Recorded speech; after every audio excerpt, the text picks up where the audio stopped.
kelas kalian. Ya, jadi silakan kalian mau membuat keyakinan kelas yang bagaimana? Kalian memimpikan kelas kalian yang bagaimana? Oh, seandainya kelasku, oh seandainya. Nah, itu kan kita berandai-andai. Ya, saya berikan masing-masing jiwa yang nantinya akan kalian tulis terima di kalian yang sudah silakan ditempel di papan tulis. Yo, saya kasih kesempatan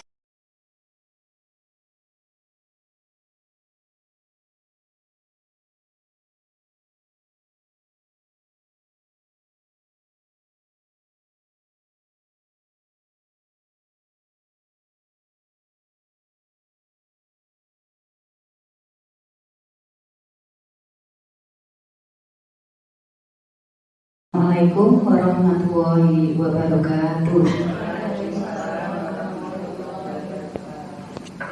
Bismillahirrahmanirrahim. Yang saya hormati Bapak Kepala SMK MU 01 Kendal, yang saya hormati Bapak Ibu pimpinan dan staf kesiswaan yang saya hormati, dan juga Bapak Ibu yang diundang pada acara siang hari ini yang saya hormati pula.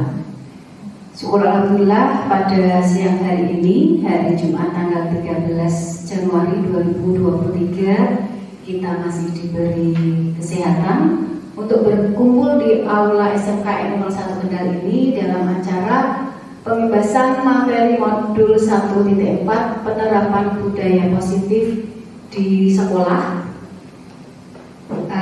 Di sini non sewu ya, ini merupakan kegiatan runtutan kegiatan dari calon guru penggerak angkatan 7 Kabupaten Kendal. Tak lupa salam serta salawat selalu kita aturkan kepada junjungan kita Nabi besar Muhammad SAW yang senantiasa kita nantikan syafaatnya nanti di yaumul kiamah nanti. Allahumma amin. Bapak Ibu sekalian, untuk susunan acara pada siang hari ini, yang pertama adalah pembukaan, yang kedua sambutan, yang ketiga acara inti, dan yang keempat penutup. Untuk pembukaan, mari kita buka bersama acara pada siang hari ini dengan membaca suratul Fatihah. Al-Fatihah. Amin. Semoga dengan bacaan suratul Fatihah tadi, acara pada siang hari ini bisa berjalan dengan lancar dan bermanfaat bagi kita semua. Amin.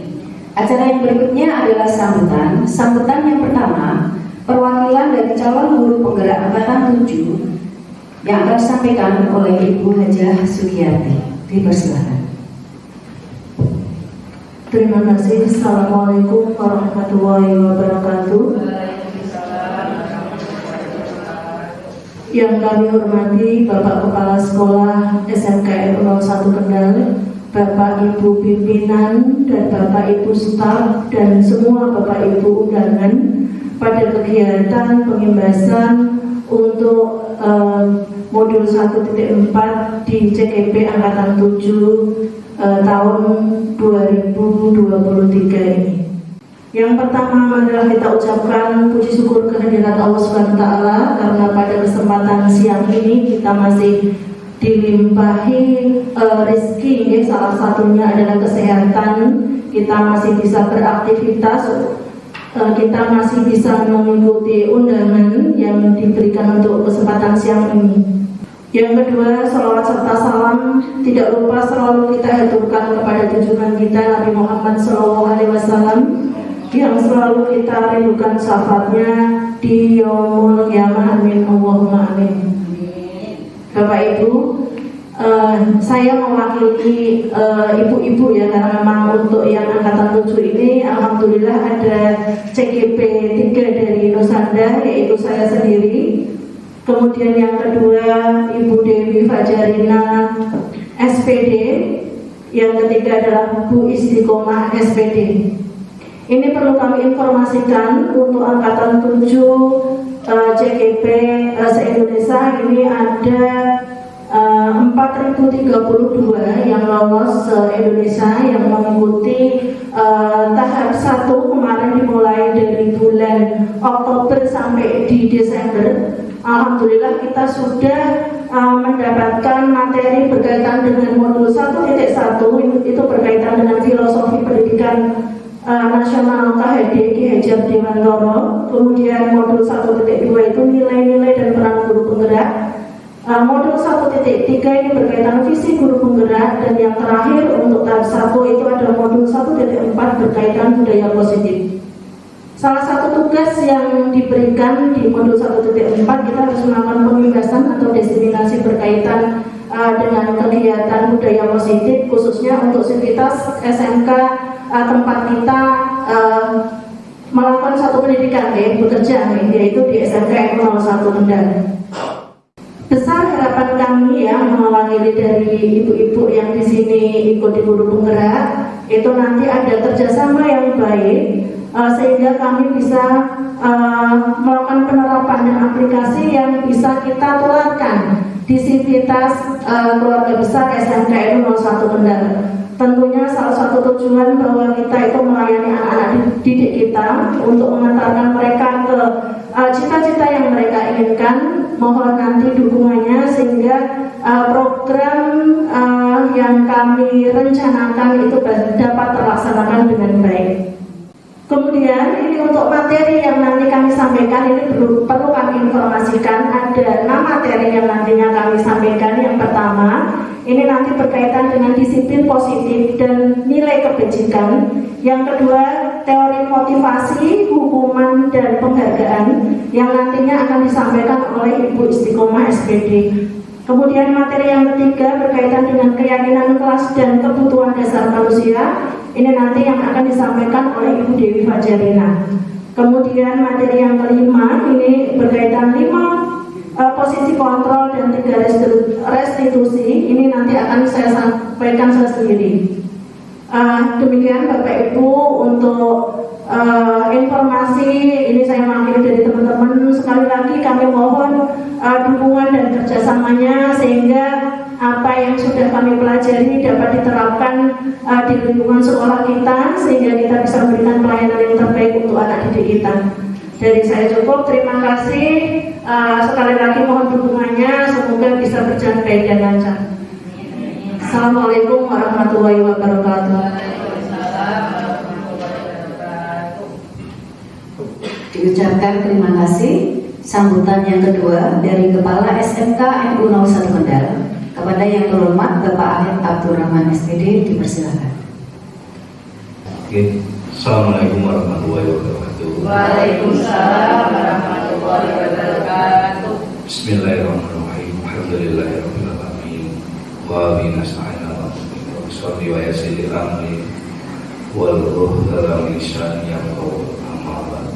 Yang saya hormati ibu-ibu peserta calon guru penggerak belajar Sukiyati, Ibu Fajarina, Istiqomah, dan Bapak Ibu undangan untuk sharing atau sosialisasi dari modul 4 budaya positif sekolah yang saya hormati. Alhamdulillah di modul 1.4 baru bisa ada diseminasi dan sosialisasi ke kita selaku sekolah. Jadi monggo bisa diikuti, harapannya dari CGP itu bisa ada impact ke satuan pendidikan yaitu sekolah kita. Jangan sampai nanti ketika ada CGP itu, nah di situ hanya sebuah event aktivitas kegiatan yang nantinya itu malah ke personal, bukan hanya ke sekolah walaupun di modul 1 itu diajar Dewan nanti sudah disampaikan modul 2 peran dari CGP, misi-misi CGP seperti apa, ini pada nggak tahu ya, karena bukan peserta CGP. Ini paling tidak nanti diberi awareness ke kita semuanya, supaya bisa tersinergi dan program sekolah yang digalakkan yang seperti hari ini ada sesuatu yang menarik, ini adalah budaya positif ya. Nah, tadi saya juga monitoring sebentar dan juga sudah ada beberapa takontruk cerita, ternyata sudah diantisipasi sosialisasi, sudah diantisipasi briefing, pakaian sudah, nah ternyata jadwal sudah tersebar, ini pemahamannya masih berbeda. Ini biasa, ini padahal dengan orang tua ya, audiennya itu orang tua, apalagi kalau audiennya itu peserta didik, seono baruan muncul berarti. Gitu ya, yang kelas 11 hanya 3 jam, untuk P5 masih ada yang ikut-ikutan kelas 10 P5 seperti itu. Nah mungkin nanti budaya seperti apa monggo diikuti, nanti kita sharingkan, bisa harapannya nanti juga untuk peserta CGP ini bisa sharing dengan tim manajemen sekolah.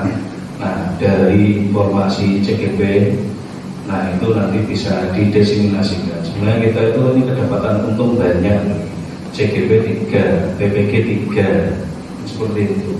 Nah itu adalah update informasi. Nah, jangan sampai ketika CGP fitur administrasinya bagus, ya. Ketika PPG sampai PPL nak gawe nak mulang tenanan. Nah, itu baru lulus PPG balik nah ke alamnya. Nah, itu kan juga nanti modul 1.4 ini budaya positif itu kan harus di situ. Hanya sebuah event formalitas, hanya tuntutan dari pemerintah. Padahal kita SMK swasta, yang kita itu tidak usah mengikuti tuntutan pemerintah, tapi kalau bisa kita itu yang nuntut pemerintah dan tuntutan kita itu mau seperti apa. Itu baru namanya well-being, ya, sekolah yang menyenangkan, yang di situ ada impact, yang di situ tidak sastra, yang di situ core bisnisnya jelas, yang di situ kegiatannya juga akan mengarah pada karakter. Nah itu PR yang sangat luar biasa sekali. Nah pemahaman, pengertian, karena mindsetnya belum berubah, masih ini yang namanya guru ini sebenarnya mulai, setelah mulai ini boleh, tapi belum mengintegrasikan bahwa di situ adalah pendidik. Ya seperti filosofi diajar di lantar sepanjang hari, ternyata kita di rumah ya guru, ya di sini ya guru 24 jam, tapi yang masih pengertiannya guru itu ketika KBN itu ya, nah itu kan budaya positifnya seperti apa. Itu yang perlu menjadi catatan kita bersama di sekolah kita tercinta. Itu saja mungkin untuk mengingatkan diri saya sendiri dan panjenengan seluruhnya bahwa hidup itu ketika mengalir itu energi apa, positif apa yang bisa kita berikan. Walaupun kita menghasilkan energi yang positif, belum tentu lawan kita itu adalah positif. Nah, tidak mungkin semuanya juga positif. Itu yang namanya dinamika. Tetapi paling tidak, nah kita jalan jangan sampai berhenti. Nah, ketika berhenti, maka seperti ini baru 1.4 ya, belum nanti 1.5. Nah, itu pasti sudah mandek. Tapi kalau tetap jalan, hambatannya di mana, kesusahan di mana, nah itu pasti sampai mungkin mau titik 612 pun jalan. Itu saja dari saya, matur suwun, ya mohon maaf kurang lebihnya. Wal maafi ila komitori. Assalamualaikum warahmatullahi wabarakatuh. Diucapkan terima kasih. Baik Bapak Ibu, ini sudah pukul 1:40, okay? Undangan jam 1. Nanti insya Allah kita padatkan ya, biar panjenengan juga tidak terlalu sore. tadi sudah disampaikan oleh Ibu Sugiyarti, hari ini nanti akan ada 6 tema. Tema yang pertama, disiplin positif dan nilai kebajikan. Kemudian teori motivasi, hukuman dan penghargaan yang akan disampaikan oleh Ibu Istiqomah. Langsung saja, monggo Bu Is dipersilakan. Terima kasih atas waktu yang diberikan pada saya. Assalamualaikum warahmatullahi wabarakatuh. Kepada yang terhormat Bapak Kepala SMK NU 01 Kendal, Bapak Ahid Abdul Rahman SPD, yang terhormat Bapak Ibu guru dan karyawan SMK NU 01 Kendal yang saya hormati pula. Syukur alhamdulillah kita hari ini diberikan kesempatan untuk bertemu sesuai dengan yang tadi Bu Haja Sudiarti sudah sampaikan. Tujuan dari kegiatan ini adalah merupakan aksi nyata kami di kegiatan calon guru penggerak, di mana setiap ada modul yang asli, ini modul yang pertama ya Bapak Ibu, kita ada 3 modul lagi di kemudian hari, dan minta doanya pada Bapak Ibu semuanya. Untuk modul berikutnya kami mulai di bulan Februari, di mana rencana yang seharusnya dimulai di bulan Maret ini diajukan di bulan Februari. Untuk besok semoga kita bisa semakin semangat, semakin kuat dan sehat dalam tugas-tugasnya, dan mohon bantuan juga, tetap kita masih memerlukan bantuan Bapak Ibu semuanya. Kemudian salawat serta salam tak lupa kita haturkan pada junjungan kita Nabi Muhammad SAW yang senantiasa kita nantikan syafaatnya di yaumil akhir nanti. Allahumma amin. Bapak Ibu semuanya masih semangat? Masih semangat? Coba, ini kita punya jadwal dari guru penggerak. Silakan Bapak Ibu bisa menirukan saya sebelumnya. Guru penggerak, tergerak, bergerak, menggerakkan. Monggo silakan berdiri terlebih dahulu untuk pemanasan biar lebih panas lagi. Terima kasih Raden. Ya guru penggerak ya, karena kita semua itu mestinya guru penggerak semuanya. Guru penggerak, tergerak, bergerak, menggerak. Ulangi lagi, guru penggerak, tergerak, bergerak, menggerak. Terima kasih, selamat untuk kita semuanya. Langsung saja Bapak Ibu, untuk kami dari kegiatan CGP ini, aksi nyata kami yang harus diimbaskan atau didesiminasi, kata kerennya katanya desiminasi, untuk diimbaskan ke Bapak Ibu semuanya agar kita semua bisa mewujudkan sekolah kita yang disiplin. Di sini kita modul 1.4 mengenai disiplin budaya positif, disiplin diri.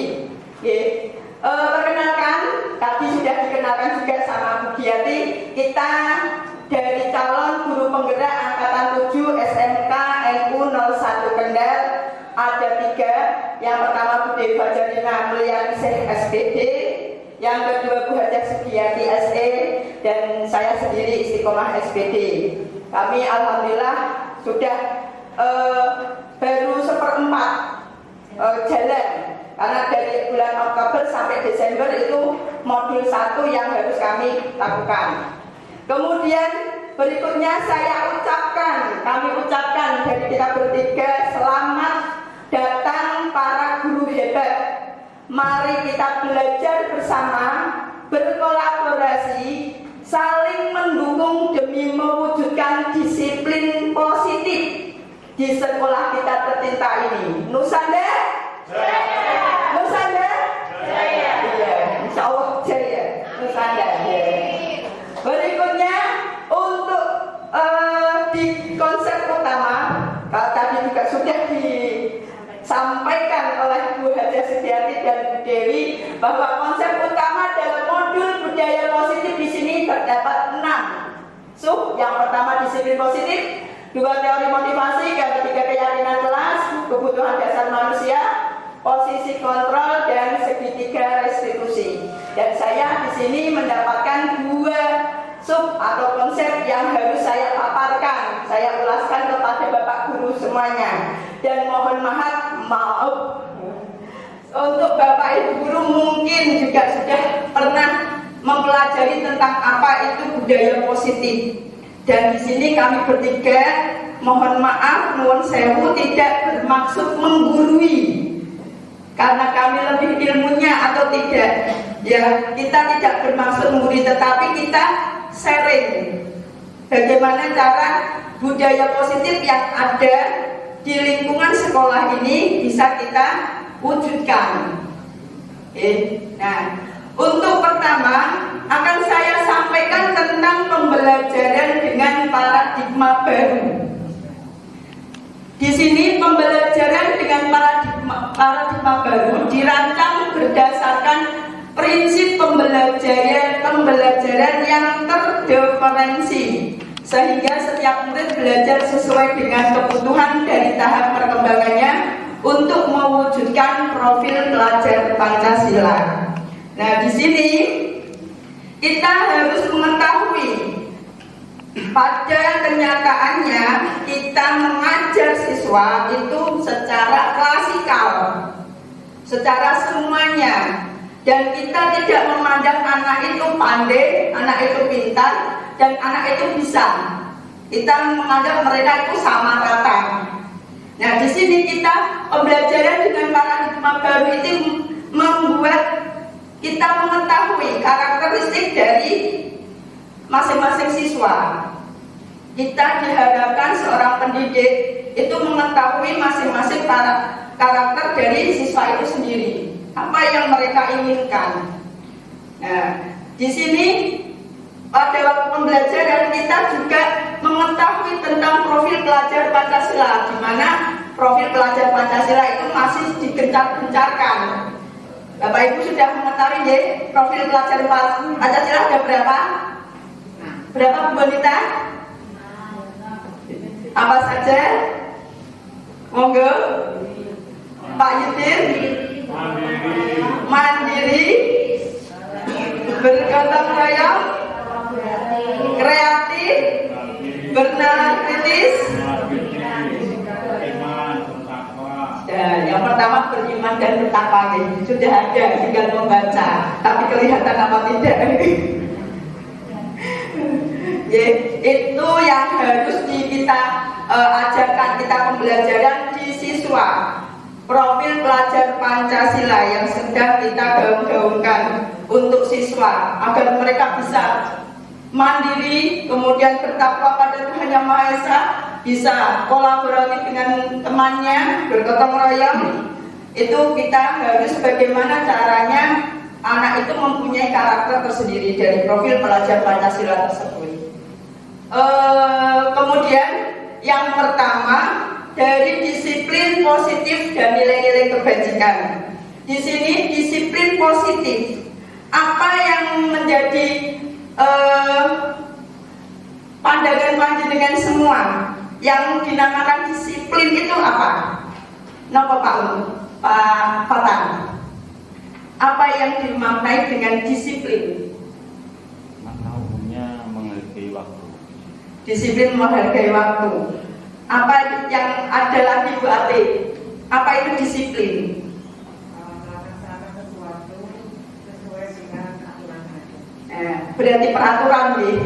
Kita melihat disiplin. Kalau dahulu kala kita mengetahui disiplin itu aturan, peraturan. Di mana peraturan tersebut anak atau siswa harus melaksanakan.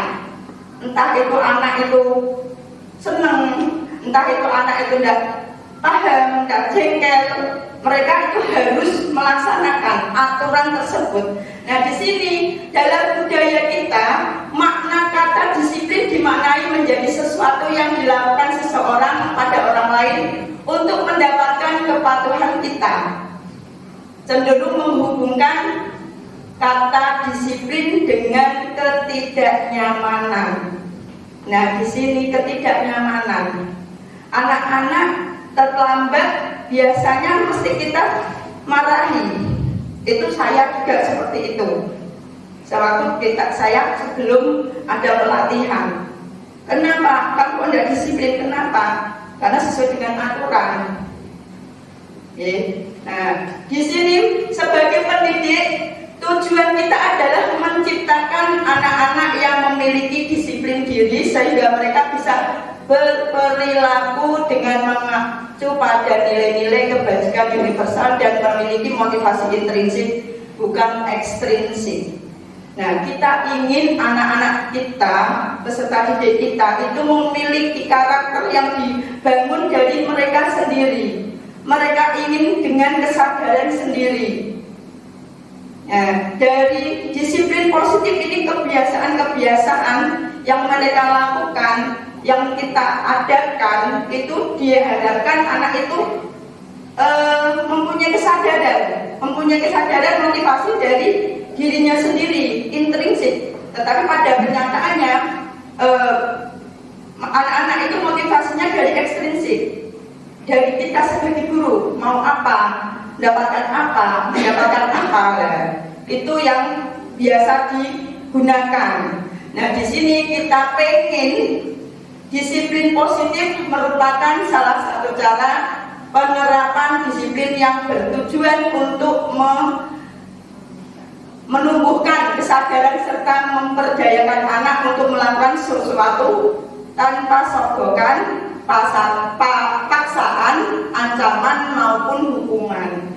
Nah, di sini budaya positif pada modul 1.4 itu kita mengarahkan anak agar anak itu mempunyai rasa sadar diri sendiri. Jika mereka bersalah, mereka harus bisa konsekuensi apa, kemudian ada perbaikannya apa, itu muncul dari anaknya sendiri. Karakternya itu muncul. Kepingin kita seperti itu. Ya, semoga sekolah kita juga bisa. Sekolah lain bisa, kenapa sekolah kita nggak bisa?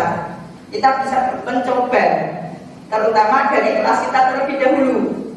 Kemudian semuanya kalau kita bisa berkolaborasi, kita akan menghasilkan anak-anak yang mempunyai budaya positif yang bagus. Selanjutnya, nilai-nilai kebajikan.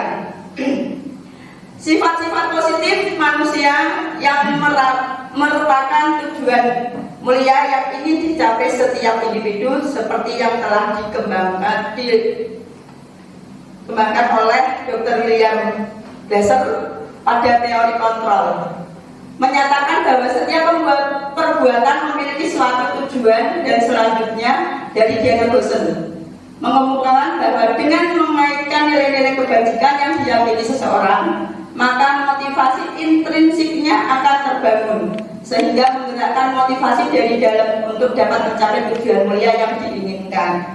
Nah, di sini nilai-nilai kebajikan seperti kita sekolah NU sudah kita mulai, meskipun itu sudah berkelanjutan. Kita ada punya pembiasaan Asmaul Husna, kemudian berdoa bersama. Itu merupakan pembiasaan kita yang baik, yang dilakukan terus-menerus. Itu merupakan nilai kebajikan dari SMK NU 01 Kendal.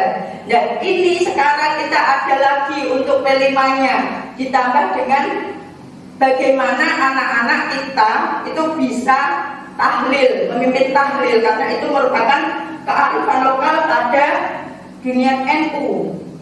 Nah, diambil dari P5-nya. Kearifan lokalnya digunakan. Dan nilai-nilai kebajikan mereka seperti anak-anak itu menghormati kita, kemudian saling dengan kita, bukannya kita minta dihargai anak, tetapi anak bisa mengendalikan dirinya, mengetahui dirinya. Oh, dia mempunyai pandangan kalau saya saling dengan orang tua, saya saling dengan guru, itu kita mendapatkan berkahnya. Nah, itu muncul dari dirinya sendiri. Nah, kemudian yang kedua, ini dari teori motivasi, hukuman dan penghargaan, di mana teori motivasi ini perilaku manusia yang merupakan dorongan timbul pada diri seseorang secara sadar atau tidak sadar untuk melakukan suatu tindakan dengan tujuan tertentu. Di sini siswa kita diharapkan mereka melakukan sesuatu yang salah. Mereka harus mengetahui apa konsekuensinya, apa yang harus dia lakukan. Nah, itu harus mereka sadari dari mereka sendiri. Nah, di sini ada 3 motivasi. Yang pertama, menghindari ketidaknyamanan dan hukuman. Murid melakukan disiplin diri karena ia takut dihukum. Ini merupakan motivasi ekstrinsik. Nah, pada waktu anak kita salah, kita memberikan hukuman, itu merupakan cara kita sudah memberikan. Tujuannya apa? Biar mereka kapok, biar mereka bagus, biar mereka menjadi manusia yang berguna. Nah, jadi menghindari ketidaknyamanan dan hukuman, mereka bisa menghindari apa yang tidak nyaman bagi mereka. Hukumannya apa? Nah, itu untuk motivasi yang pertama.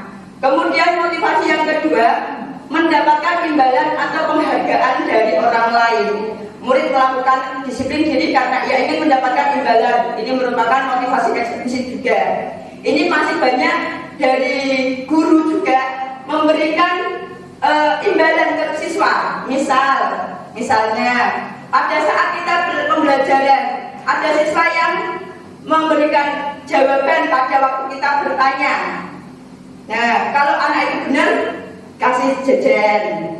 Nah, itu masih merupakan penghargaan. Itu bukan dari dirinya sendiri. Tetapi kalau mereka belajar dari dirinya sendiri, kemudian ada tambahan, aku iso jawab kok dikai jajan, diiming-imingi jajan, berarti dia dari dirinya sendiri bisa menerapkan motivasinya sendiri. Nah, kemudian untuk motivasi yang berikutnya adalah menghargai nilai-nilai kebajikan diri sendiri. Murid melakukan disiplin diri karena sadar akan nilai kebajikan dirinya. Ini merupakan motivasi intrinsik. Nah, dicontohkan lagi pada saat kita adanya pembiasaan di kelas. Pembiasaan di kelas sebelum jam 6.45 sudah ada. Dari anak-anak yang mempunyai motivasi intrinsik, mereka akan belajar dari diri sendiri. Oh, saya berarti akan berangkat lebih awal agar saya bisa mengikuti pembiasaan. Biar saya tidak terkena hukuman, itu ada sendiri. Kalau kita dari diri kita sendiri, jangan sampai saya kena hukuman. Saya akan sesuai dengan tepat waktu. Nah, di sini mereka mempunyai nilai kebajikan tersendiri. Biar saya bisa berdoa bersama. Nah, mereka mempunyai motivasi sendiri. Yang berikutnya, konsep disiplin dengan identitas gagal. Kenapa kok konsep disiplinnya gagal? Nah, di sini ada hukuman dan penghargaan. Apa itu hukuman? Apa Pak Abid? Hukuman Pak Abid? Hukuman itu apa? Sesuatu yang harus ditanggung karena melakukan kesalahan. Iya, karena mereka ada kesalahan, mereka harus dengan konsekuensinya apa yang mereka lakukan. Tapi di sini hukuman itu bersifat menyakitkan. Ya betul. Kalau hukuman mesti menyakitkan. Ya betul Bapak Ibu. Ngantuk ini. Ya, karena hukuman itu bersifat menyakitkan biasanya. Kalau anak terlambat, biasanya ada yang di depan tiang bendera, kemudian dengan kaki satu diangkat, kemudian dengan menjewer tangannya, telinganya sendiri. Itu merupakan hukuman yang nyuwun sewu belum sesuai, menyakitkan pada anak. Wong aku terlambat, aku takoki ngopo ngene-ngene. Nah, biasanya anak seperti itu. Itu merupakan hukuman menyakitkan dan biasanya tidak nyaman buat anak itu sendiri. Seperti saya sendiri dulu juga sama. Sekarang tidak. Semoga anak disuruh yang terlambat atau anak yang apatis, kita suruh sesuatu, tetapi anak itu dengan dirinya sendiri tidak mau seharusnya.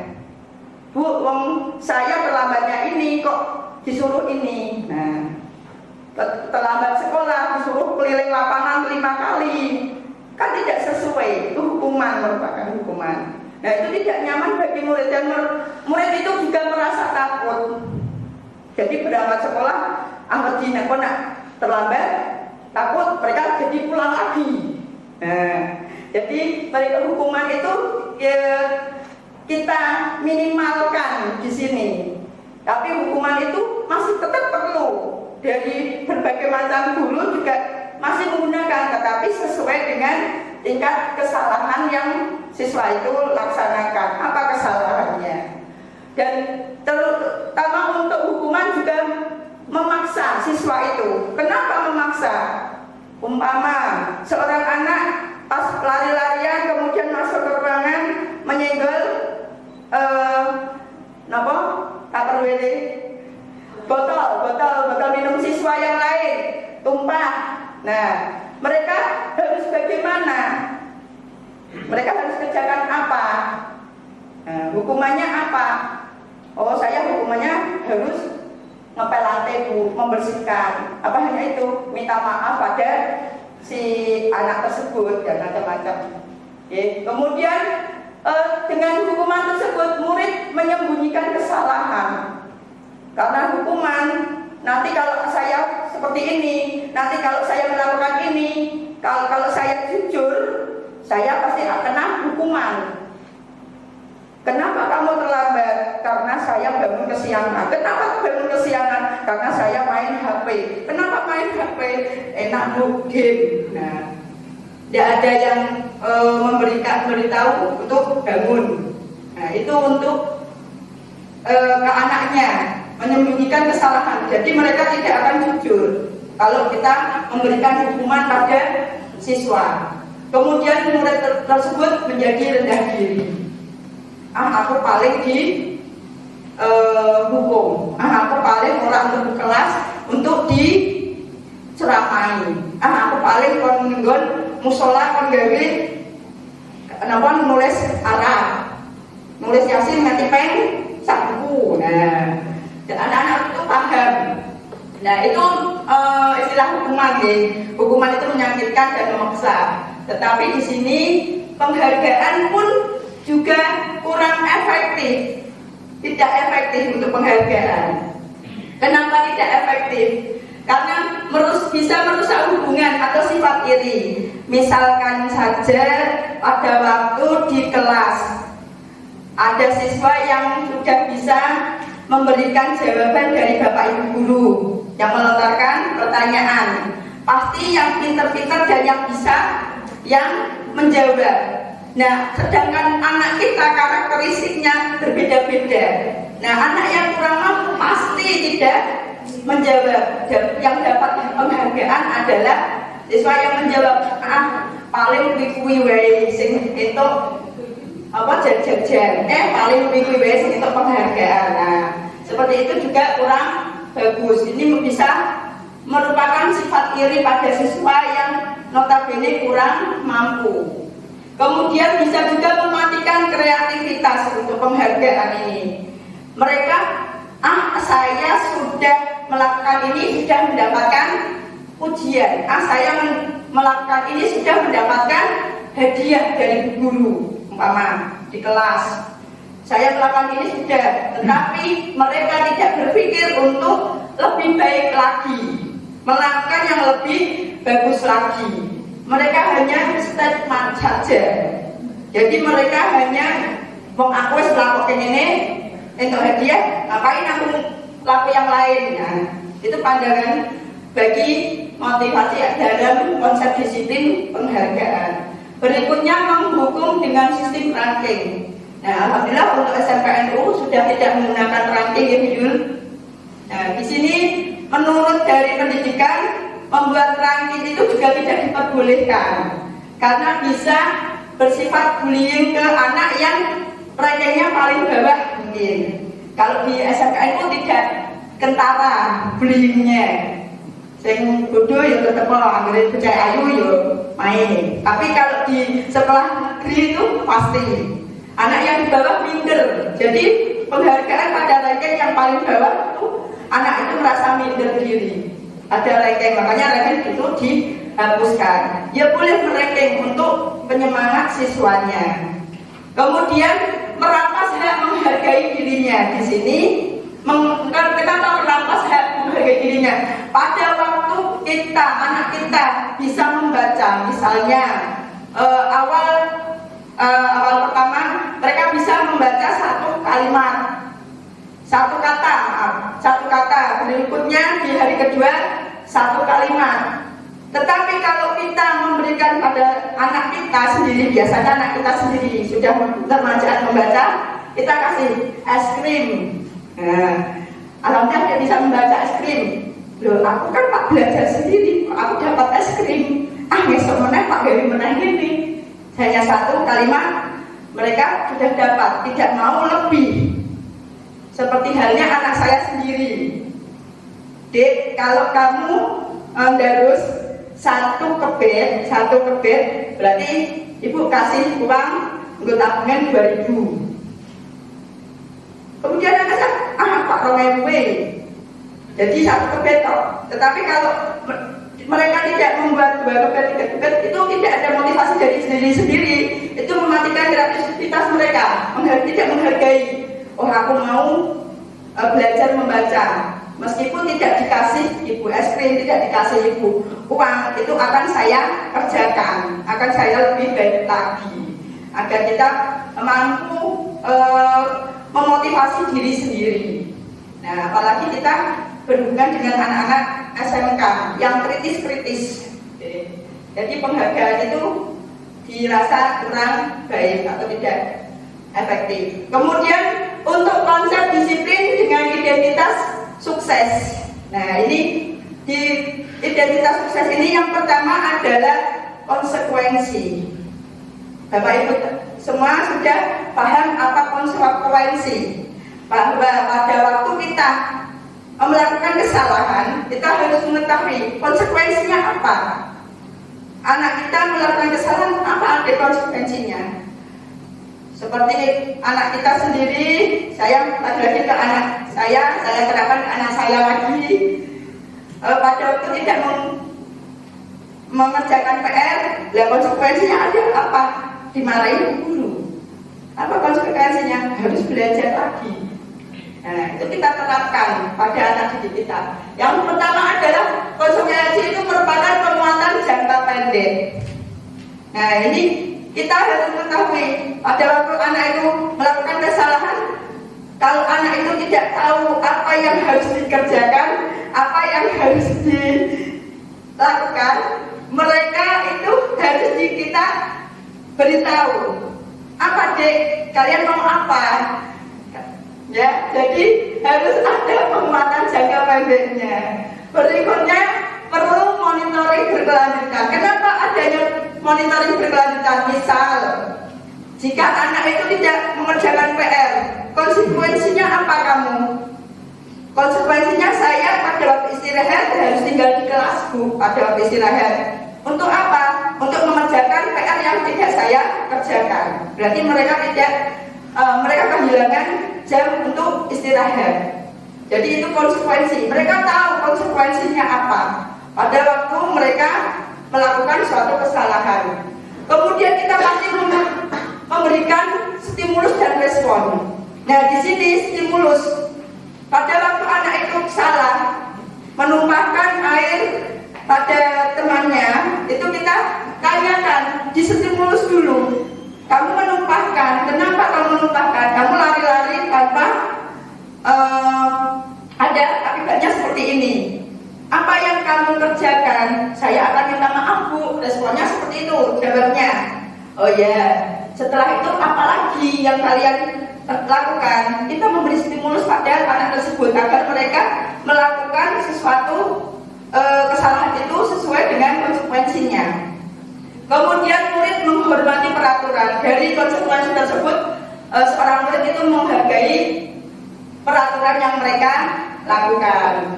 Kemudian kehilangan waktu untuk merenung kesalahan. Ya, di sini tadi sudah saya bilang pada waktu istirahat saya akan mengerjakan tugas atau mengerjakan 3 kali lipat atau mengepel lantai, jadi mereka tidak bisa istirahat atau kehilangan kesempatan untuk istirahat. Itu konsekuensi. Jadi mereka itu paham apa yang mereka lakukan kesalahannya, mereka bisa mengetahuinya. Harus apa yang mereka kerjakan. Nah, di sini di kedisiplinan identitas sukses berikutnya adalah restitusi, di mana pada modul 1.4 saya juga masih belum paham dengan restitusi karena saya sendiri belum bisa menerapkannya. Kita dapat restitusi ini di pembekalan kemarin selama 2 bulan yang terakhir. Nah, di sini murid bertanggung jawab untuk perilakunya tanpa ditutup atau tanpa diberitahu. Anak tersebut jika melakukan kesalahan, mereka itu paham apa kesalahan mereka dan mereka pun akan memperbaikinya. Misal saja pada siswa yang terlambat sekolah. Kenapa kalian terlambat sekolah? Oh Bu, saya bangun kesiangan. Kenapa bangun kesiangan? Tadi saya sebutkan main game Bu, sampai kemalaman dan tidak bisa menghandle waktu. Nah, kalau seperti itu sesuaikan dengan peraturan yang ada atau keyakinan kelas kalian atau keyakinan diri kalian itu apa sesuai apa tidak. Nah, di sini mereka sudah bisa bertanggung jawab. Nah, berikutnya fokus pada pemecahan masalah jangka panjang. Mereka paham, mereka tahu bagaimana cara mereka mengatasi kesalahan yang mereka buat. Kemudian murid menghormati dirinya dan orang lain. Jadi mereka juga sudah paham akan dirinya, kelakuan mereka, perilaku mereka untuk berhati-hati, menghormati orang lain. Karena kita hidup bersama orang lain, jadi kita harus menghormati diri kita sendiri dan orang lain.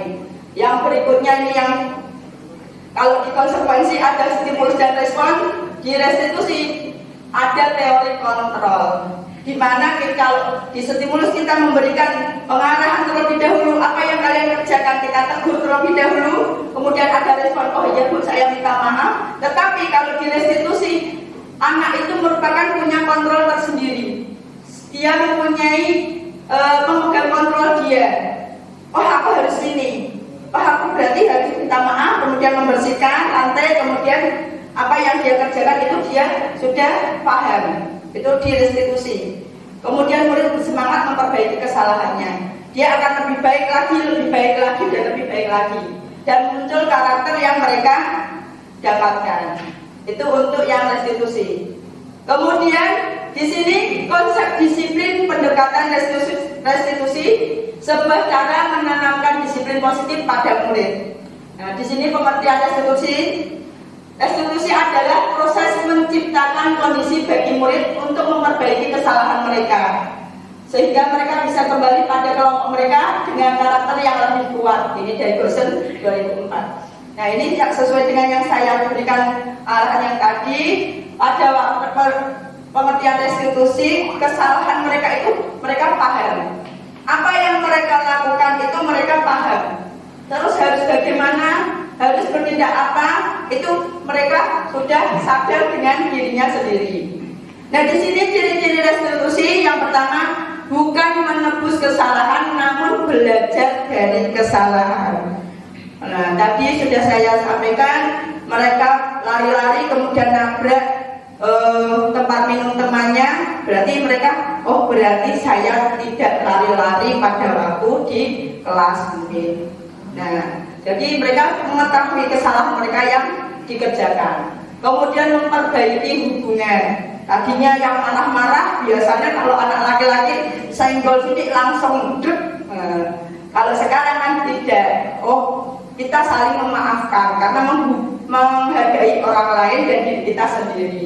Kemudian restitusi merupakan tawaran, bukan paksaan. Nah, di sini kita tawarkan, apa yang akan kalian lakukan? Apa yang kamu lakukan? Oh, saya mau minta maaf Bu, pada si Ade. Nah, oh saya mau membersihkan lantai, Bu. Kalau dia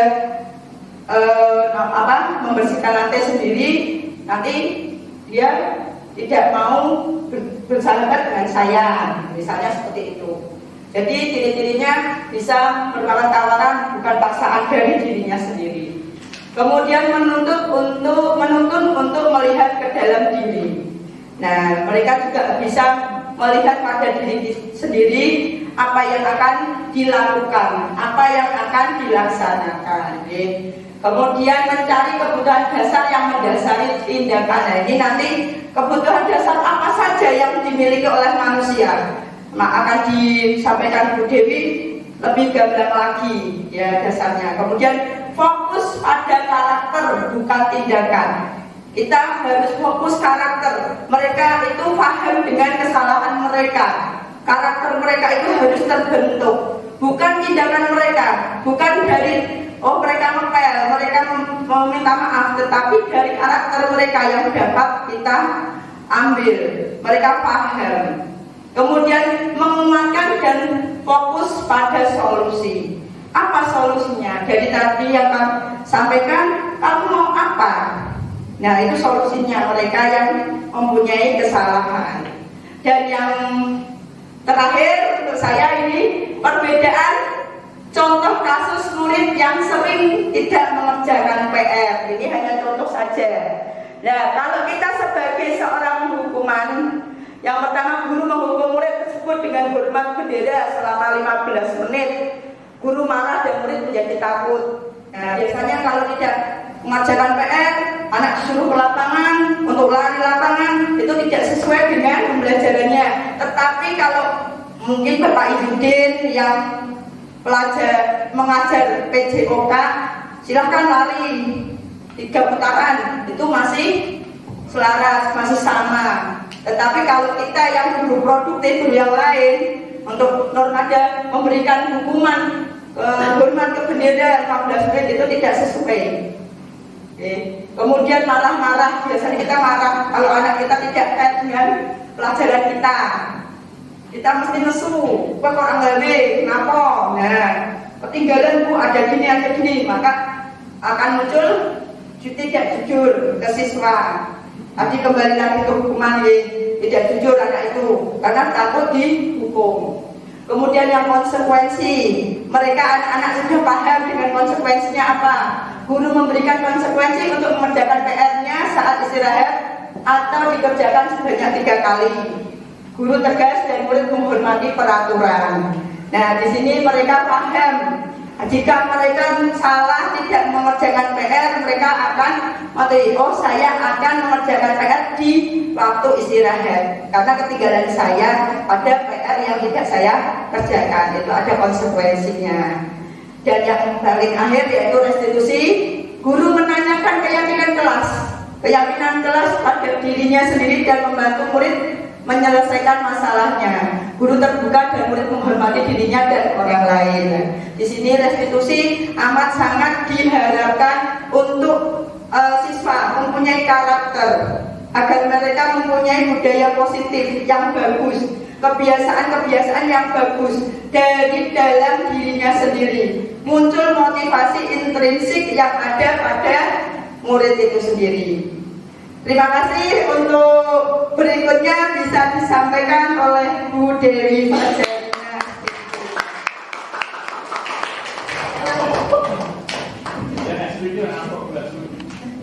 Terima kasih Bu Istiqomah. Ngantuk Pak Din. Adik kade nyanyi riyen apa? Oke, terima kasih Bapak Ibu. Saya tidak menyiapkan SPK yang gampang mawon nggih. Berhitung. SPK-nya berhitung urut. Setiap kelipatan 3 tidak menyebutkan angkanya tapi bilang dor. Ngaten nggih? Kelipatan 3 tidak sebutkan angkanya tapi menyebut kata dor. Dimulai dari Mbak Rono. Dor. 2 4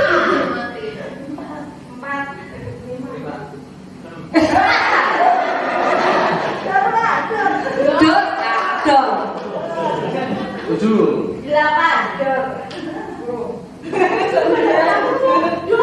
Lagi tahu lagi. konsentrasi. Ketularan Pak Mam ya. Diulangi ya. Setiap saya senang murah Pak. Jenengan kok ngatur. Setiap kelipatan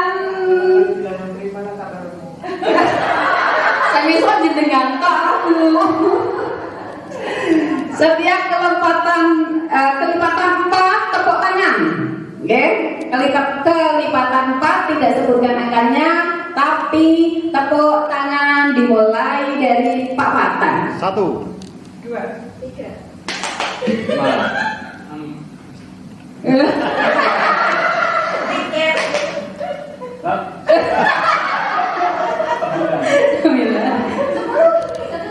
Oke, tepuk tangan buat Bapak semua. Kok buatan nyampe Pak? Enggak. Malah buatan waduh. Aduh, sudah Chris. Oke, terima kasih Bapak Ibu. Sebelumnya, Assalamualaikum warahmatullahi wabarakatuh. Mohon izin saya berdiri di sini. Tadi disampaikan Bu Is, kita bertiga tidak bermaksud menggurui, tidak lebih minta dari Bapak Ibu semua. Kita hanya sharing apa yang sudah kita peroleh di pendidikan calon guru penggerak. Okay. Untuk selanjutnya ini ada guru penggerak angkatan 89 ya Bu ya. Monggo Bapak Ibu semua ikut daftar. Okay. Bisa merasakan gimana itu pelaksanaan guru penggerak itu tugasnya apa saja seperti itu, ya. Untuk materi yang saya sampaikan di sini adalah keyakinan kelas atau sekolah, ya. Keyakinan kelas atau keyakinan sekolah. Sebelumnya ini ada pertanyaan, mengapa kok keyakinan sekolah atau keyakinan kelas? Kok tidak peraturan sekolah atau peraturan kelas? Iya, bagus. Iya. Ya kalau keyakinan kelas itu kan satu kesepakatan, timbulnya dari hati. Oke, ya tepuk tangan buat Bugi. Tepat sekali ini Bugi. Ini coba, ya, ini ada 2 pertanyaan. Yang pertama, mengapa kita memiliki peraturan tentang penggunaan helm pada saat mengendarai kendaraan roda 2?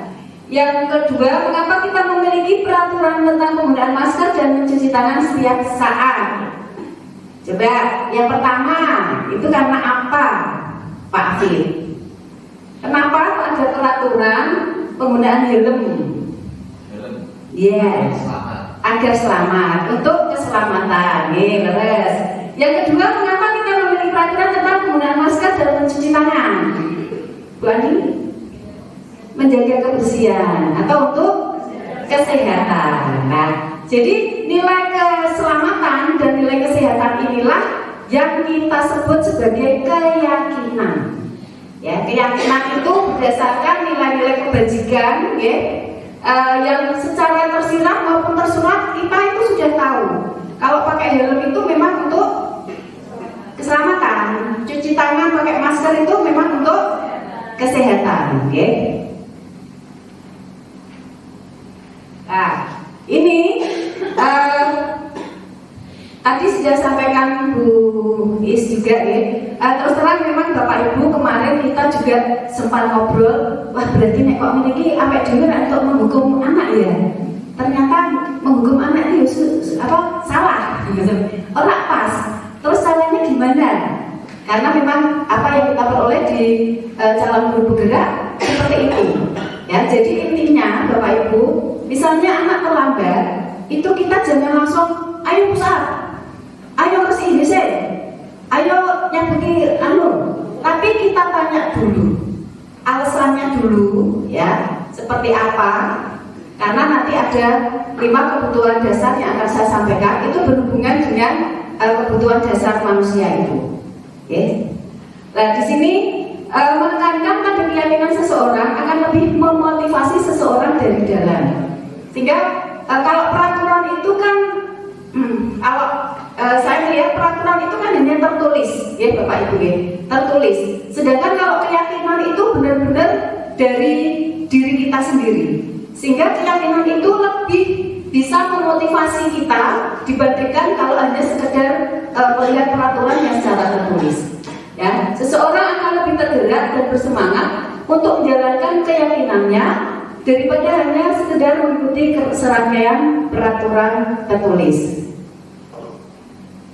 Nah, ini monggo nanti mungkin kita kolaborasi dengan kesiswaan ya, untuk membuat keyakinan sekolah. Kalau keyakinan kelas, insya Allah di kelasnya Bu I sudah, di kelas saya juga sudah. Untuk keyakinan sekolah, itu yang pertama yang harus dilakukan adalah berdiskusi tentang peraturan. Ya, jadi semua warga sekolah, kalau kita mau membuat keyakinan sekolah ya, semua warga sekolah diberi kesempatan untuk mengemukakan pendapat. Ya, mauan yang bisa dipakai di sekolah. Peraturannya itu disampaikan. Setelah itu, merumuskan peraturan menjadi keyakinan. Dari beberapa peraturan yang muncul, itu kita rumuskan jadi keyakinan. Nah, merumuskan peraturan jadi keyakinan itu ada aturannya, Bapak Ibu. Nah, kalau keyakinan itu lebih abstrak, singkat dan padat. Disiplin atau tepat waktu, nah seperti itu. Kemudian berupa pernyataan universal, umum, dibuat dalam bentuk positif, tidak dilarang membuang sampah sembarangan, tapi buanglah sampah di tempat sampah. Itu yang kita pelajari di guru penggerak. Jadi dibuat kalimatnya yang positif, tidak yang negatif, sesuai dengan kondisi kelas atau sekolah.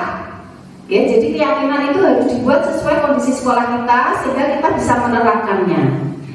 Yang berikutnya, semua warga sekolah atau kelas dilibatkan. Itu tadi di awal, semua diberi kesempatan untuk mengemukakan pendapat. Kemudian dibuat sedikit saja agar mudah diingat, tidak terlalu panjang dan banyak. Itu yang pembentukan keyakinan sekolah. Setelah semua peraturan itu terkumpul, Bapak Ibu, peraturan semua terkumpul, kemudian dibuat keyakinannya sesuai dengan pembentukan ini, cara pembentukannya. Setelah itu ditempel atau ditulis. Kalau di kelas, keyakinan kelas berarti ditempel di kelas, sehingga anak-anak bisa melihat, oh, aku kan wis gawe keyakinan kelas, mendengarkan guru selama pelajaran, berarti tidak boleh ngomong sendiri. Menonaktifkan handphone misalnya, jadi tidak boleh mengaktifkan handphone. Seperti itu, ya Bapak Ibu. Ini tentang keyakinan sekolah. Nah, monggo nanti dari pimpinan mungkin bisa berdiskusi kira-kira mau diterapkan kapan, bagaimana tekniknya, monggo. Kita langsung saja Bapak Ibu. Saya dapat 2 materi. Yang pertama keyakinan kelas atau sekolah itu tadi.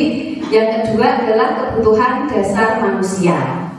Kebutuhan dasar manusia itu ada 5. Sebelum masuk materi, coba ini ada permasalahan Bapak Ibu. Bu Ambar, guru wali kelas 2A di SD Pelita Hati sedang bingung menghadapi ulas salah satu murid di kelasnya yang bernama Doni. Putra Ibu Ani ini berarti. Doni yang kedua. Beberapa anak di kelas 2A datang dan mengeluhkan Doni yang seringkali meminta bekal makan siang mereka dengan paksa. Jika Anda menghadapi situasi seperti Bu Ambar itu, apa yang akan Anda lakukan? Menurut Anda, kira-kira apa alasan Doni melakukan hal itu? Gendut. Cepat lapar, Tidak bawa bekal. Tidak punya uang saku, Orang bisa ngoni, ya. Nah, ini berhubungan dengan 5 kebutuhan dasar manusia. Dari contoh kasus yang ada, kita lihat masing-masing dari masing-masing kebutuhan dasar manusia. Yang pertama itu adalah kebutuhan bertahan hidup atau survival, yaitu kebutuhan yang bersifat fisiologis, yang paling mendasar. Misalnya kesehatan, rumah, dan makanan. Oke, jadi kalau misalnya ada kasus seperti ini di kelas dengan anak jangan langsung dimarahin, anak jangan langsung dihukum dan sebagainya. Ditanya dulu, kenapa? Alasannya apa? Kok kamu minta secara paksa bekal temanmu?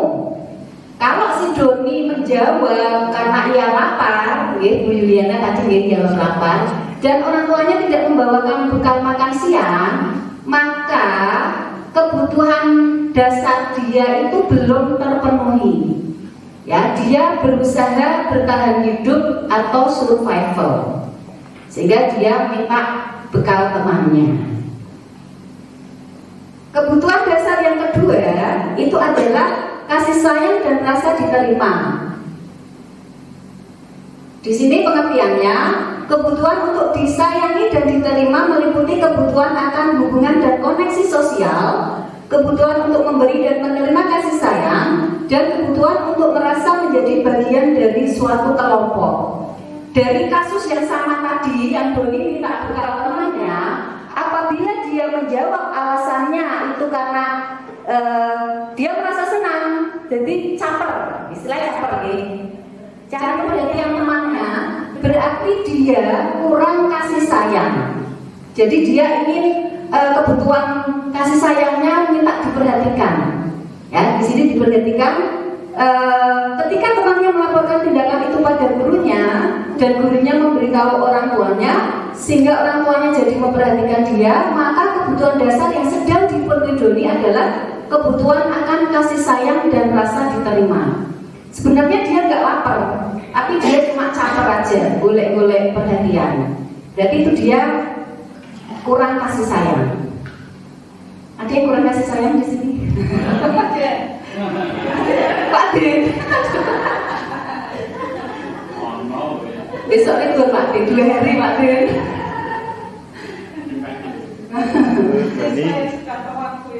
Ya. Besok libur. Yang ketiga, kebutuhan pengakuan atas kemampuan, penguasaan atau power. Kebutuhan ini berhubungan dengan kekuatan untuk mencapai sesuatu, menjadi kompeten, menjadi terampil, diakui atas prestasi dan keterampilan kita, didengarkan dan memiliki rasa harga diri. Kasusnya sama masih tadi. Kalau Doni jawabannya karena dia ingin menunjukkan power, ya, powernya. Ben kocornya dopeti. Nah, seperti itu berarti dia ingin kebutuhan pengakuan atas kekuatannya itu atau kekuasaannya. Misalnya ditanya, kamu kok ngambil bekalnya temanmu? Isra apa tuh Bu aku kan daerah kekuasaanku.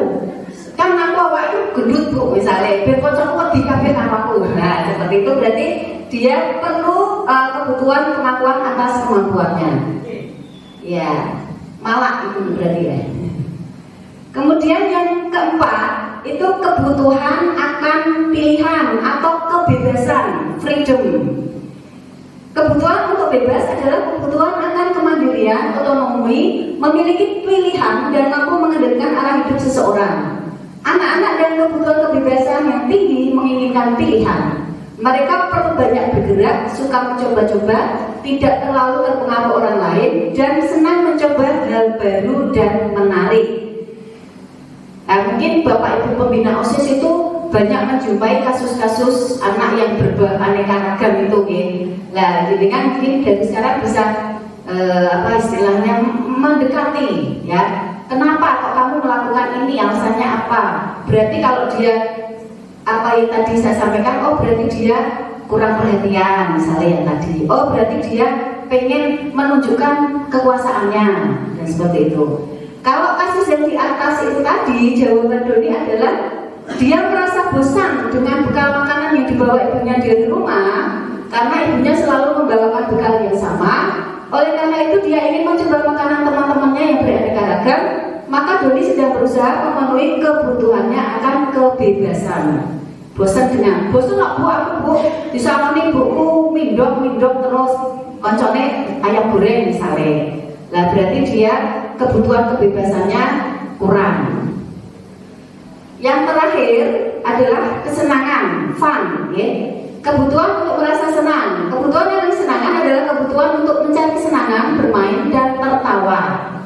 Dalam kasus di atas, bila Doni menjawab bahwa ia melakukannya karena iseng saja dan ia menikmati ekspresi wajah teman-temannya yang kesal karena diambil makanannya dan kemudian ekspresi teman-temannya itu lucu, maka dia sedang berusaha memenuhi kebutuhannya akan kesenangan. Ini mungkin orang anak-anak yang senengane celelean, ya, selengean seperti itu, ya, usil, istilahnya usil. Ya, kurang kerjaan, senangnya ngerjain temennya. Berarti dia merasa kebutuhan untuk rasa senangnya itu ingin dipenuhinya dengan cara seperti itu. Nah, ini aja sudah selesai. Nah, tadi dari 5 kebutuhan dasar ya Bapak Ibu, menurut Dr. William Blosser, seorang psikiater dari Amerika, USA, menyatakan bahwa seluruh tindakan manusia memiliki tujuan tertentu untuk memenuhi kebutuhan dasarnya. Ketika 5 kebutuhan dasar telah terpenuhi, maka murid akan tumbuh dengan seimbang dan bahagia. Misalnya kebutuhan yang pertama itu tidak terpenuhi, survivalnya tidak terpenuhi, katakanlah ya, mungkin keadaan ekonomi orang tuanya kurang, sehingga dia tidak pernah jajan, tidak pernah dikasih bekal. Akhirnya dia akan merasa mungkin di kelasnya menyendiri karena tidak pernah jajan, isi sama temannya malu, ya. Temannya makan, temannya jajan, dia di kelas diem aja. Tapi sebaliknya, apabila kebutuhan dasar yang tidak terpenuhi dengan baik, maka seseorang akan mengalami emosi tidak baik. Nah ini ya, sedih tadi itu misalnya secara ekonomi kurang, dia akan merasa sedih. Terus mungkin secara kekuasaan itu tadi dia kurang. Misalnya katakanlah dalam satu kelas, biasanya anak kan buat kelompok-kelompok geng, dan dia menyendiri di kelas, tidak ada yang ngajak ngobrol. Ini kayak di kelas AKL ini saya rasa ya, kelas 10 itu yang pojok sendiri di sini itu satu kelasnya tidak ada yang sama sekali ngajak ngobrol. Kalau diskusi kelompok dia juga tidak pernah mau temannya enggak mau. Kalau disuruh kelompoknya milih sendiri, tidak ada yang mau satu kelompok dengan dia. Nah ini dia berarti kurang, kebutuhannya belum ada yang terpenuhi, sehingga dia akan sedih, bosan, dan kecewa, tidak nyaman dengan lingkungannya. Jadi itu Bapak Ibu yang bisa saya sampaikan. Nanti masih ada materi dari Bu Ugi 2. Intinya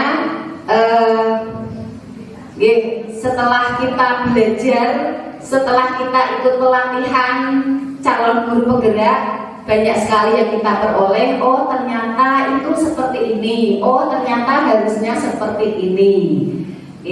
Nah ini yang pertama kita sampaikan, kita imbaskan ke Bapak Ibu. Ini mungkin tidak semuanya hanya perwakilan. Nah tolong nanti Bapak Ibu semua mungkin bisa menyampaikan ke Bapak Ibu guru yang lain, atau mungkin dari Bapak Ibu pimpinan akan ditindaklanjuti. Monggo kita insya Allah siap membantu. Mungkin itu saja yang bisa saya sampaikan, kurang lebihnya mohon maaf. Wallahul ila aqwamit. Assalamualaikum warahmatullahi wabarakatuh. Waalaikumsalam. Selanjutnya Bu Sugiati.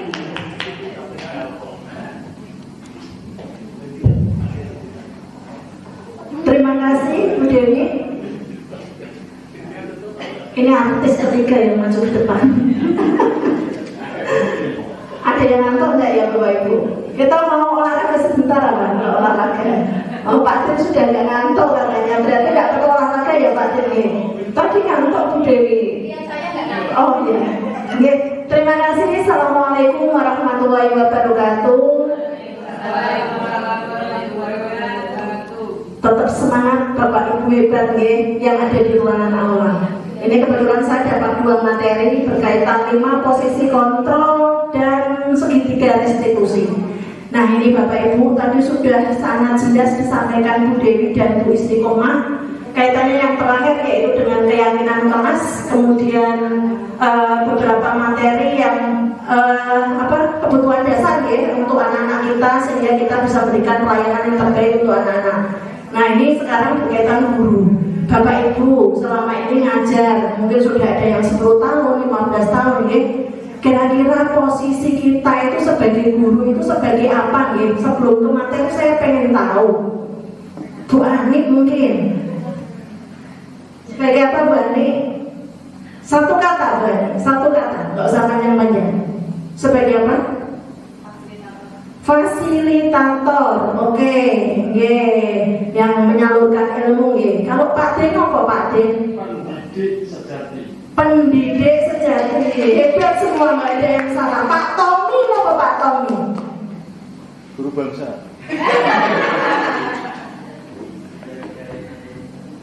Teman ya, teman Bu ya, karena wajahnya yang tampan, usianya yang muda, gayanya yang maco membuat digemari oleh anak-anak kita, khususnya kaum hawa. Ya apa? Kalau Pak Afid apa? Tanda 1 Pak Afid. Apa Pak Afid? Posisi kita, saya sebagai bapak. Sebagai bapak. Oke ya, semua betul ya. Ada 5 posisi kontrol. Kita lihat di sini.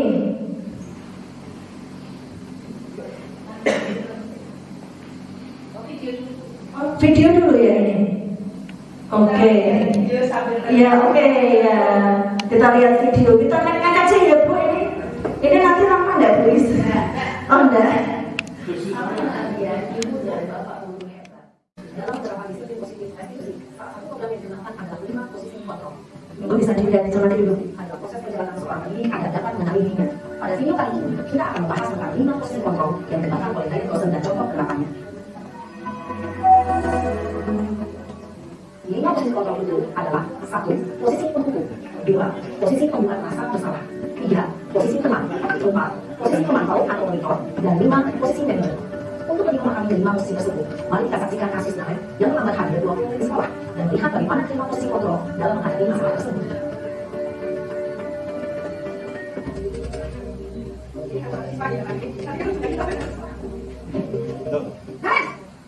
Sini kamu. Bentar Pak. Selalu terlambat. Kamu deh, pasti terlambat. Aku, saya. Apa? Apa coba? Alasan kamu apa lagi? Kapan sih kamu tidak terlambat? Malas sekali kamu jadi anak. Saya. Dasar malas. Gak kapok-kapok sih kamu. Sudah berapa kali terlambat? Sana, kamu beli lapangan basket 2 kali. Kenapa saya harus beli makan basket, Bu? Kenapa? Kamu orang ibu. Berani-beraninya jawab. Sudah terlambat, masih berani jawab nggak? Sekarang, keliling lapangan basket 5 kali sekalian. Biar kapok. Cepat, pergi sana lapangan basket. Posisi pembuku biasanya berbicara dengan nada tinggi, menghakimi, menunjuk-nunjuk, menyakiti, dan menyindir. Hukuman bisa berupa fisik maupun psikis. Ibu dan Bapak guru hebat, dampak yang terjadi pada murid ketika guru berada pada posisi itu adalah murid cenderung akan memberontak, bahkan menyimpan dendam.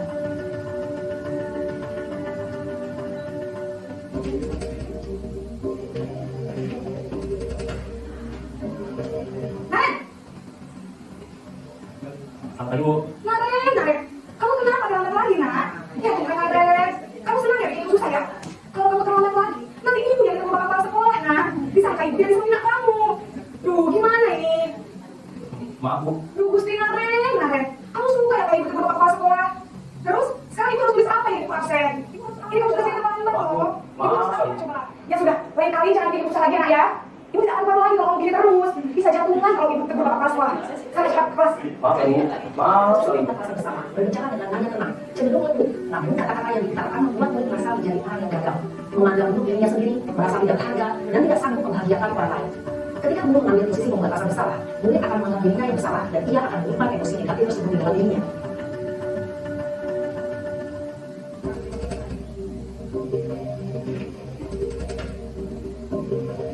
Naren. Kata Ibu. Wah, sudah jam berapa ini, nak? Terlambat lagi ya, sayang. Tadi ibu saya ngomong ke saya, Bu. kamu nggak menyalahkan ibu kamu. Kamu kan yang paling kejam. Kok terlambat sih? Iya Bu, saya memang terlambat tadi. Jadi biar usaha kencang setelah gak kerja Bu. Ya sudah sana, nanti lain kali lainnya lebih kencang lagi ya. Biar gak terlambat lagi. Bikin senang ibu, demi ibu. Bisa kan? Bisa Bu. Ya sudah sana sekolah. Ibu beresin urusan absen kamu. Kamu ini ada saja. Dalam sesi teman, guru berbicara dengan nada suara ramah, akrab, cenderung bersegar himbau untuk menjaga suasana tetap santai. Murid akan merasa senang, aman, dan akrab dengan guru. Identitas yang menciptakan adalah identitas sukses atau berhasil. Namun, perlu diingat, karena ini masih lingkungan eksternal, maka ada faktor ketergantungan dari murid kepada orang tertentu. Di sini, guru absennya, sehingga nilai murid bisa berperilaku baik, namun hanya pada orang tertentu saja.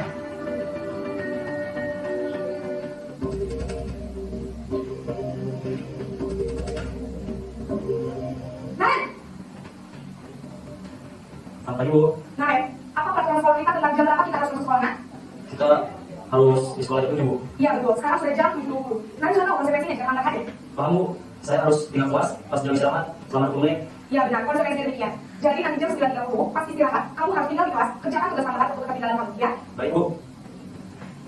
Posisi pemantau mengandalkan perhitungan atau data untuk memantau murid. Guru mengarahkan murid berdasarkan peraturan dan konsekuensi. Seorang pemantau menunjukkan bahasa tubuh dan ekspresi wajah yang datar dan cenderung formal.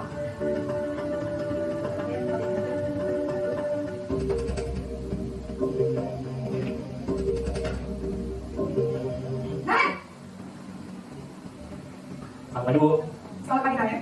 Maaf Bu, saya terlambat. Iya, sekolah masuknya jam 7, sekarang sudah jam 7.20. Jadi sekarang bagaimana ya, Nay? Maaf Bu, saya lupa salah tes malam. Baiklah, menurut kamu, keyakinan sekolah yang mana yang kamu tingkatkan? Menghargai diri sendiri dan orang lain kan Bu. Setuju. Jadi, apakah Anda meyakini prinsip saling menghormati tersebut? Iya Bu, saya meyakininya. Apakah Anda bersedia memperbaiki masalah keterlambatan ini? Bersedia Bu. Bagaimana kalau memperbaiki masalah keterlambatan ini? Saya ada untuk tidak menyetel alat saya Bu. Baik, kalau kalian mau minta alat di rumah, ada orang yang tidak bisa bantu mengingatkan ya? Ada Bu, kata saya, Kak Emma. Ada lagi selain Kak Emma? Selain Kak Emma, ada tim saya. Baik, jadi yang mengingatkan Anda adalah Kak Emma dan ibu kamu ya? Kira-kira akan mulai alarm kapan ya? Setelah lulus sekolah, akan segera saya lakukan. Baik, jadi Naren akan setel alarm untuk bangun besok pagi dan akan diingatkan oleh kakak dari bunda Naren. Ada lagi yang ingin dilakukan Naren? Agar tidak terlambat bangun lagi. Tidak ada Bu. Baik Naren, terima kasih untuk kerjasama kamu. Sekarang kamu kembali ke kelas belajar. Baik Bu, terima kasih.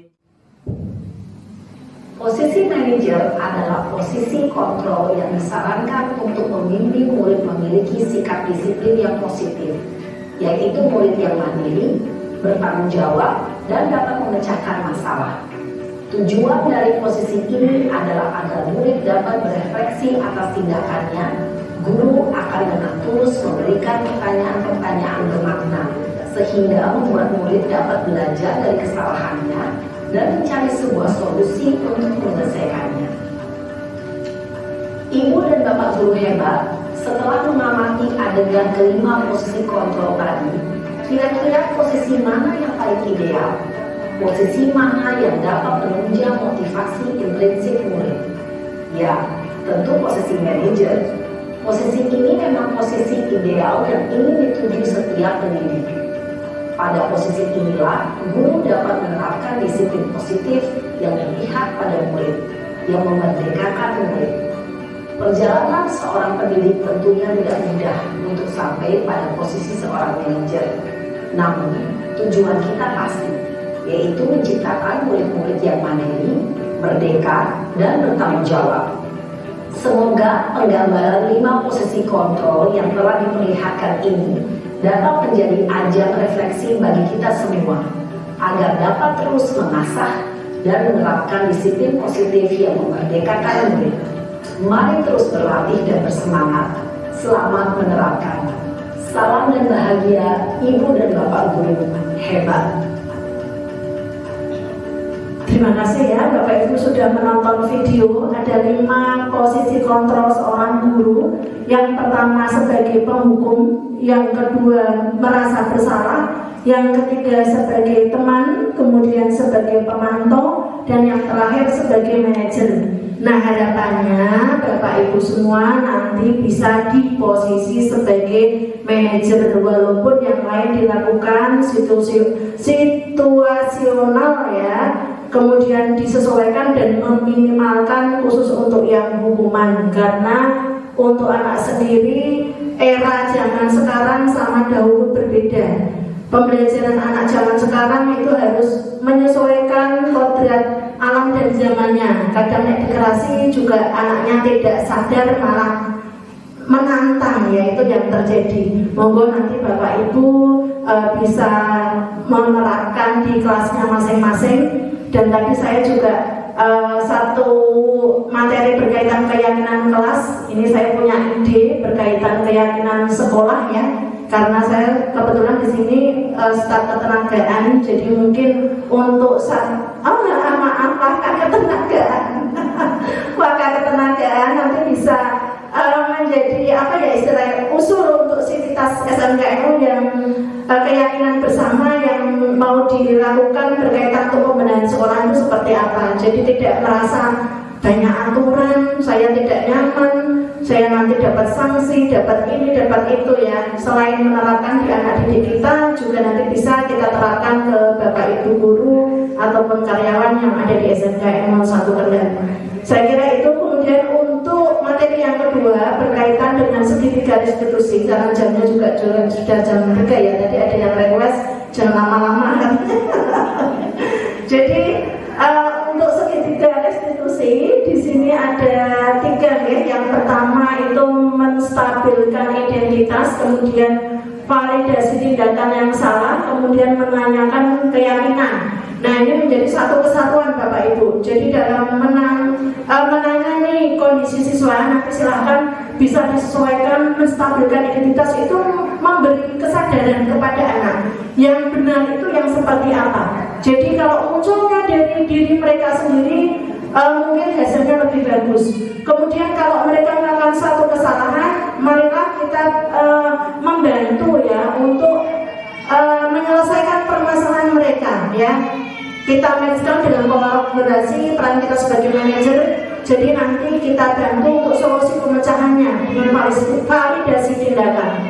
Kemudian menanyakan keyakinan kelas. Kalau ada satu kesalahan, silakan nanti bisa ditanyakan keyakinan kelas mana yang dilanggar.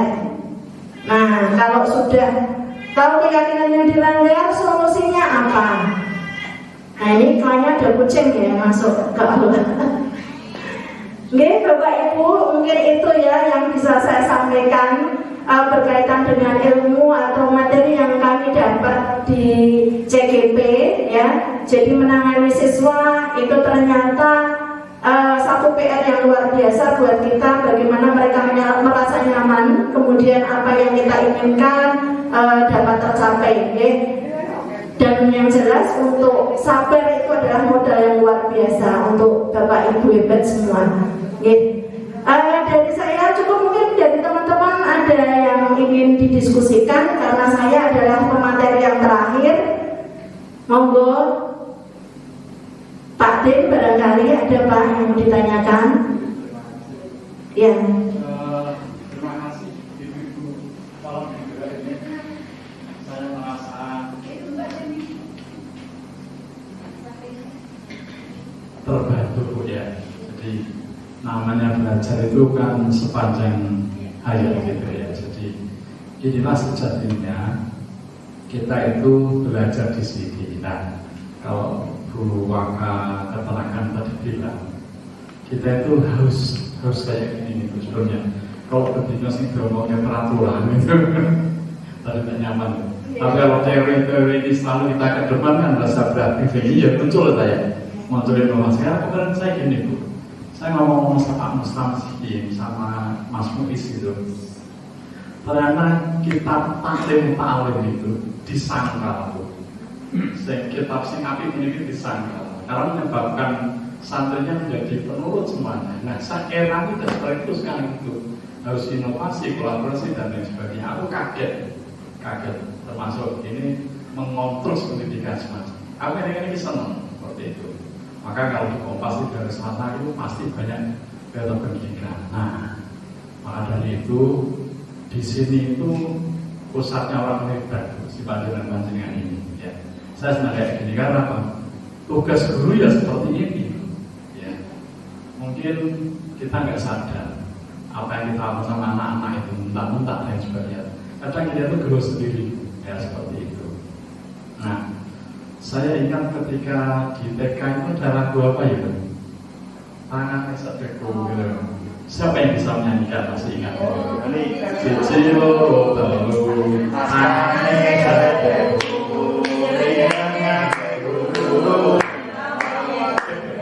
Nah itu seterusnya. Kemarin sempat disampaikan lagu nyanyian itu, kemarin aku baca. Nah ternyata anak itu terbius oleh itu, seolah-olah guru tidak pernah salah, padahal guru itu manusia, sehingga menjadi kayak apa ya seperti itu. Kita itu kan selalu belajar. Saya kira itu, terima kasih yang tadi kita sampaikan. Saya minta untuk cepat-cepat rampung aja Bu ini. Ada sama acara jam 3 ini ya. Jadi sekali lagi terima kasih. Kalau tadi diskusikan, saya lebih condong Bu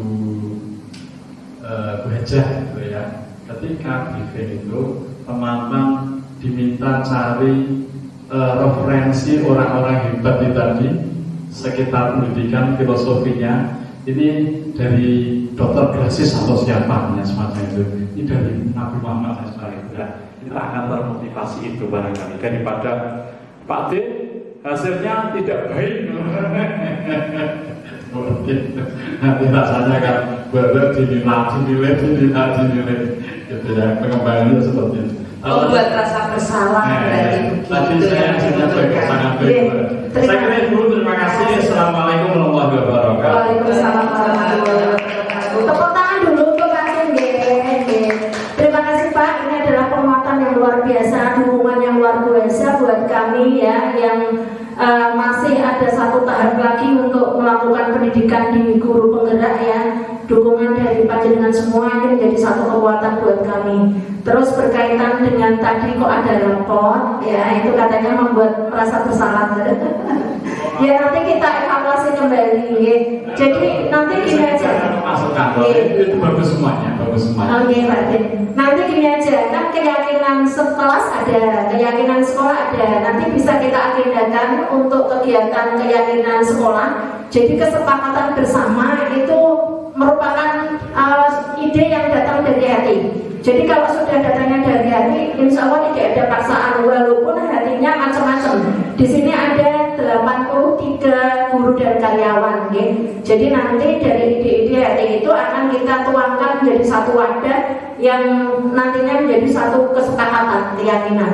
Okay? Saya kira itu. Terima kasih untuk masukannya. Barangkali dari yang lain ada? Cukup.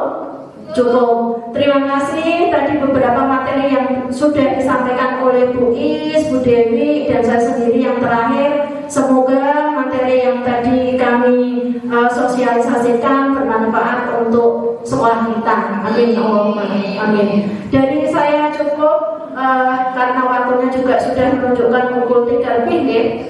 Terima kasih. Assalamualaikum warahmatullahi wabarakatuh.